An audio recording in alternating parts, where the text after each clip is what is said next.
Ethan, got a huge smile on your face. No surprise really. The great performance from the team on Tuesday night.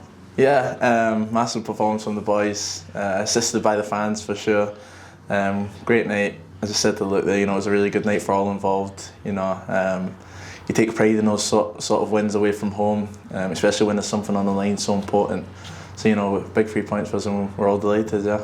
And they almost mean more, don't they, than the 5-0s. It's nice to have the 5 and 6-0s. You've had a few of those this season, but to go away to a team that clearly, before the match, would have thought they were full of confidence, and to knock off a bit is always enjoyable. Yeah, I think 100%. As you said, we've had a couple of 5s, this season, and they don't come very often, so you enjoy them as well. But I think you take real good pride in the 1-0s, especially when you're playing a really informed team who have put 5 past the 2 previous opponents, and we limit them to a clean sheet and obviously score one ourselves. As you said, they take great delight in that, and they are sometimes better than the big 5-0s. And you like getting into the players. We saw you went into a challenge with Murphy, I think it was, knocked him over, had a bit of a flex. It comes across you like that sort of stuff. Yeah, sometimes get in people's heads. I get involved in the moment a bit too much sometimes.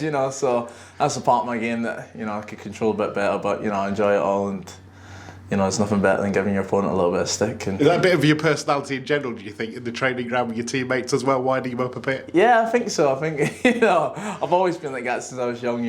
I give it out and I can take it back as well. So it's always a good laugh. But on the pitch, it's your enemies until 90 minutes, aren't you? Until the full whistle's done. So full time whistle, sorry. So yeah.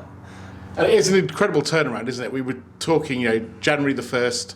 I know it wasn't, perhaps the scoreline didn't reflect the game away at Blackpool, but nonetheless, you might have been sitting there, as certainly I was, thinking, what's next? It's been an incredible turnaround. Yeah, I think so. I think, obviously, it's, the change of manager and stuff, and, it took a few games for us to really click. But I think, from Wycombe away, you started to see what we were trying to implement and what the gaff was trying to implement into us, and it was a real tight-knit group here, so it was always a case of, when we win one, we might go on a run, and, we've all got good mentality in here, we might, went 16-15 unbeaten, so I think there was always a case of that, and, down to the lads and the coaching staff, we worked hard together, and we got there. And it's incredible as well when you think how many of your midfield sort of partners that are out injured, the injury issues the club have had in this run, and yet you've still managed to maintain form. Yeah, of course. We had the obviously striker injuries as well, didn't we, at the start, and start of the season kind of, and then almost came back into midfield. But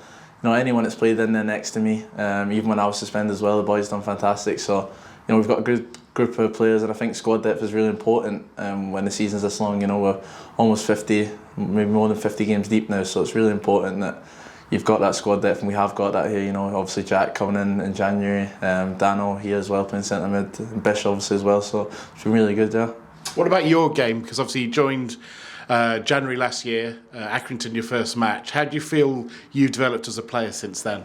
Yeah, I think I look back at that game, and I played well that game, but I still think I've improved a lot on the pitch for sure. I think there's a lot more to come from me as well, but certainly I think I've got a lot better, and that was always going to come, with the amount of games in England and getting used to it's slightly different to Scotland and the amount of games and stuff, and you need to manage yourself better off the pitch as well. So I think that I've improved in that, yeah.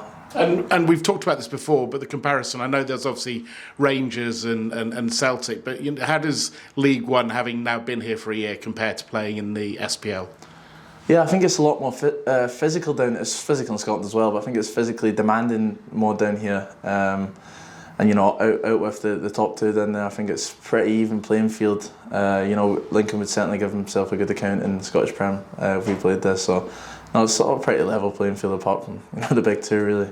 And what about looking ahead to the weekend, Cheltenham away? In a way, it's good, isn't it, that they've got something to play for? They've got pressure on them to try and get out of the relegation places as well. Yeah, it should make for a really exciting game. Obviously, we've sold out, I've seen today as well.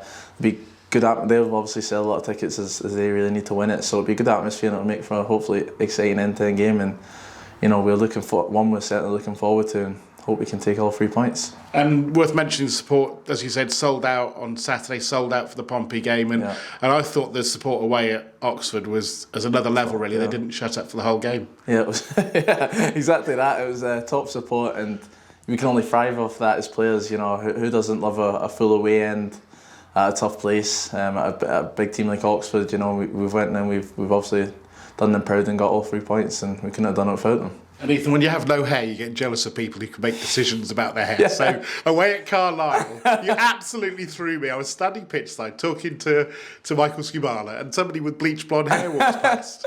What's the story? 'Cause I think you've done it in Scotland before, haven't you, when you were playing? Yeah. I do it. You know, since I got it done last time, I tend to do it once every year. Occasionally, you know, I was back home just before the Carlisle game, and I ended up getting it done. Yeah, and I'll probably get it redone for summer, you know, bleach blonde. But sometimes I do it, and I like to, you know, make spontaneous decisions.